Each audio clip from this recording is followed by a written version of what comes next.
ಯುಗದಲ್ಲಿ ಧರ್ಮಕ್ಕೆ ಹಾನಿಯಾಗಿ ಅಧರ್ಮ ವೃದ್ಧಿಯೊಂದುವುದೋ ಆಯಾ ಯುಗದಲ್ಲಿ ದುಷ್ಟ ಶಿಕ್ಷಣೆ, ದೃಷ್ಟಿ ರಕ್ಷಣೆ, ಧರ್ಮ ರಕ್ಷಣೆಗಾಗಿ ಪ್ರತಿ ಯುಗದಲ್ಲಿ ಅವತರಿಸುತ್ತೇನೆ.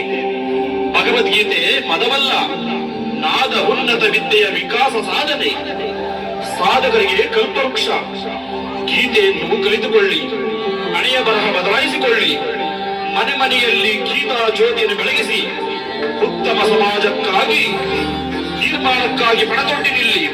ಸರ್ವರು ಸುಖದಿಂದ ಬಾಳಿ. ನನ್ನ ಉದ್ದೇಶ, ಶಕುನಿಯ ಸಂದೇಶ, ಇವೆರಡು ಧರ್ಮ ಸಂಸ್ಥಾಪನೆಗೆ ಮೂಲ ಉದ್ದೇಶ. ಇದುವೇ ಕುರುಕ್ಷೇತ್ರ ನಾಟಕಕ್ಕೆ ನಾಂದಿ. ಇದೇ ಶ್ರೀಕೃಷ್ಣನ ಸಂದೇಶ, ಇದೇ ಶ್ರೀಕೃಷ್ಣನ ಸಂದೇಶ, ಇದೇ